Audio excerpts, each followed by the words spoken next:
This week's Parsha Balak opens with Balak, the king of Moab's reaction to Israel's approach.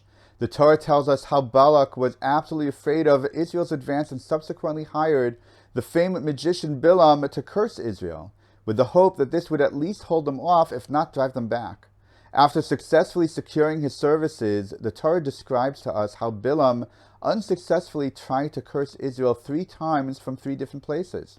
Interestingly, Bilam's instructions were the same each time. Build for me here 7 altars, and prepare for me 7 bulls and 7 rams.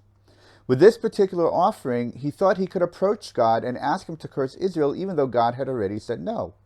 By starting off with the same directive each time, it seems pretty clear that Bilam attributed great meaning to it.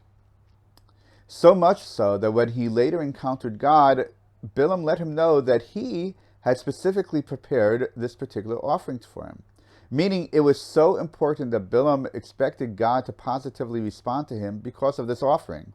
So what did Bilam think he was saying by specifically offering up 7 bulls and 7 rams on 7 altars?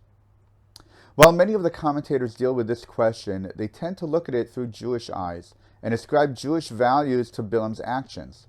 True, he might have been a prophet of God, but Bilam was neither Jewish nor did he have a Jewish worldview. To better understand Bilam's motivation, we should look more at ancient and pagan practices and ideas. So why did Bilam focus on the number 7? There were 7 altars, 7 bulls, and 7 rams.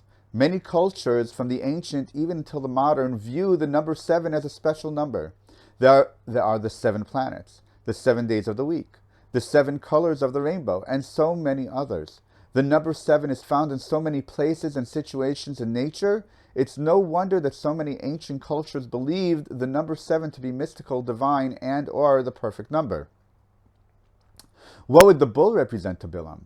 A bull is an immensely strong animal filled with vitality. As such, it should come to no surprise that the bull was used in the pagan world to represent a powerful god. The god Baal of Canaan was among those gods of the ancient world represented by a bull. What would the ram represent to Bilam? Even though the ram is smaller than the bull, it is also a strong and formidable animal, representing courage and strength.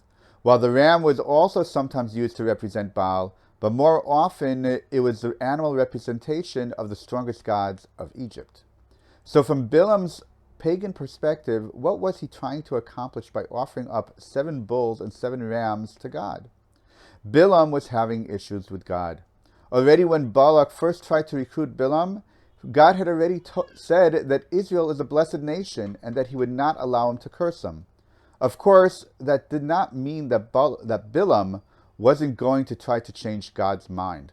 Bilam had seemingly got God to relent, as God let Bilam accompany Balak's messengers back to Balak after initially saying no.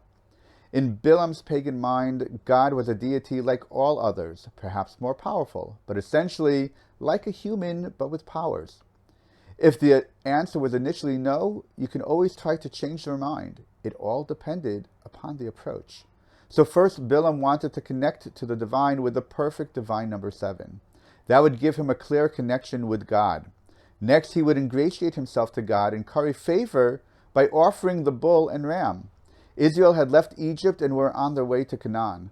Bilam was showing to God that he had subdued for him his enemies and is now offering them up to him as a present. The bull to represent Canaan and the ram to represent Egypt. Bilam was hoping that God would be so appreciative of this gesture and feel so flattered that God would now be willing to let him curse Israel. But as great as Bilam might have been as a prophet and magician, he did not truly understand. As the prophet Yeshayahu says, "For my thoughts are not your thoughts, and your ways are not my ways." Instead of Bilam bending God's will to his way, we see that God bended Bilam's will to his own. Shabbat Shalom.